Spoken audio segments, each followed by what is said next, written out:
بسم اللہ الرحمن الرحیم ونرى المسح على الخفین، اور ہم جائز سمجھتے ہیں موضوع پر مسح کرنے کو فی السفر والحضر، سفر اور حضر میں، کما جاء فی الاثر، جیسا کہ حدیث شریف میں آیا ہے۔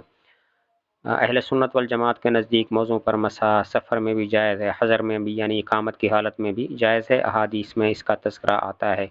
امام صاحب رحمۃ اللہ علیہ سے ایک دفعہ مذہب اہل سنت والجماعت کے بارے میں پوچھا گیا تو آپ نے یوں جواب دیا، ان تفضل الشیخین، کہ تو شیخین کو فضیلت دے، وتحب الختنین، اور تو حضور صلی اللہ علیہ وسلم کے دونوں دامادوں سے محبت کرے، وتر المسح علی الخفین، اور تو موضوع پر مسح کو جائز سمجھے۔ والحج والجہاد، اور حج اور جہاد فرض ہیں، ماضیان جاری رہنے والے ہیں، مع اولی الامر، امیر کے ساتھ، مسلمانوں کے امیر کے ساتھ، برہم و فاجرہم، خواہ وہ نیک ہو یا بد ہو، الی قیام الساعۃ، قیامت کے قائم ہونے تک، لا یبطلہما شیء ولا ینقضہما، نہ ان کو کوئی شے باطل کر سکتی ہے نہ ان کو توڑ سکتی ہے۔ حج اور جہاد قیامت تک جاری رہیں گے۔ یہ مطلب نہیں ہے کہ قیامت تک حج اور جہاد عملاً ہوتے رہیں گے، بلکہ اس کا مطلب یہ ہے کہ ان کا حکم قیامت تک جاری رہے گا، یہ نہیں کہ عملاً ہوتے رہیں گے، کیونکہ ممکن ہے کہ کسی سال کوئی ناگہانی آفت ہو اور حج نہ ہو سکے، یا دنیا میں کوئی ٹائم ایسا بھی آئے کہ جس میں عملاً جہاد نہ ہو رہا ہو، تو اس وقت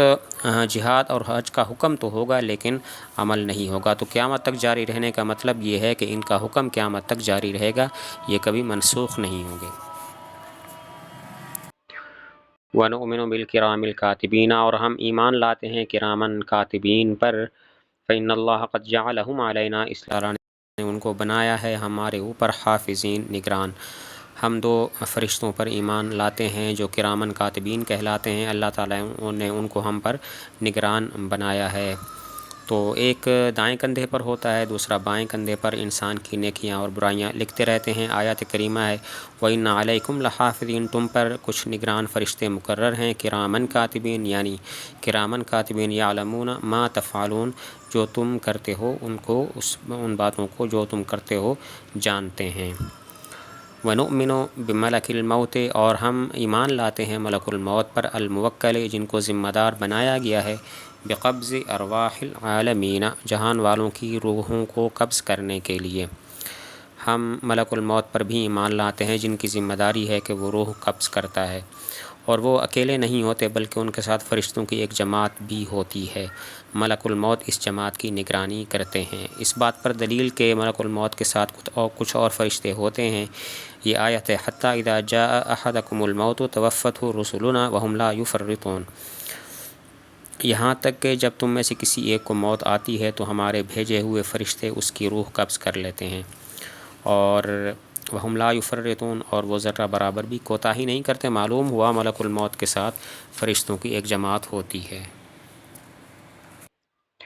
وَبِعَذَابِ الْقَبْرِ، اور ہم ایمان لاتے ہیں عذاب قبر پر، لمن کان لہ اہلاً، جو اس شخص کے لیے جو اس کا مستحق ہو، وسوال منکر و نکیر، اور منکر نکیر کے سوال کے بارے میں بھی ہم ایمان لاتے ہیں، فی قبری، اس کی قبر میں، عن ربہ، کے سوال کیا جاتا ہے اس کے رب کے متعلق، و دینہ و نبیہ، اور اس کے دین اور اس کے نبی کے متعلق، علی ما جاءت بہ الاخبار، جیسا کہ اس کے متعلق احادیث آئی ہیں، عن رسول اللہ صلی اللہ علیہ وسلم، وعن الصحابہ رضی اللہ عنہم اجمعین، حضور اور صحابہ سے، حضور صلی اللہ علیہ وسلم اور صحابہ سے۔ ہمارا عذاب قبر پر بھی ایمان ہے کہ جو شخص عذاب قبر کا مستحق ہوتا ہے اس کو پھر اگر اللہ تعالیٰ چاہیں تو عذاب قبر میں مبتلا رکھتے ہیں، اور قبر میں جو منکر نکیر کے سوال ہوتے ہیں ان پر بھی ہمارا ایمان ہے۔ سوال ہوتا ہے رب کے متعلق، دین کے متعلق اور نبی کے متعلق، کہ تمہارا رب کون ہے، تمہارا دین کیا ہے، تمہارا نبی کون ہے، اس کے بارے میں احادیث حضور صلی اللہ علیہ وسلم سے اور صحابہ رضی اللہ تعالیٰ عنہم اجمعین سے بھی اس طرح کے اثر منقول ہیں۔ والقبر، اور قبر، روضۃ من ریاض الجنہ، باغ ہے جنت کے باغوں میں سے، او حفرۃ من حفر النار، یا گڑھا ہے جہنم کے گڑھوں میں سے۔ قبر یا تو جنت کا ایک باغیچہ ہے یا پھر جہنم کا ایک گڑھا ہے، جو جس کا مستحق ہوتا ہے تو اس کو مبتلا کر دیا جاتا ہے۔ تو یہاں پر ایک سوال ہوتا ہے کہ جنت کے باغ بھی آخرت میں ہوں گے، جہنم کے گڑھے بھی آخرت میں ہوں گے، یعنی جنت اور جہنم تو آخرت میں ہوگی اور اس کے جو ثواب ہے، اس کی جو سزا ہے وہ تو آخرت میں ہوگی، پھر قبر کے بارے میں کیسے ارشاد فرما دیا کہ قبر جو ہے وہ جنت کا کوئی باغ ہے، ایک باغ ہے، یا جہنم کا ایک گڑھا ہے؟ تو جواب یہ ہے کہ قبر میں جنت یا جہنم کا نظارہ کرایا جاتا ہے، تو اسی لیے اس کو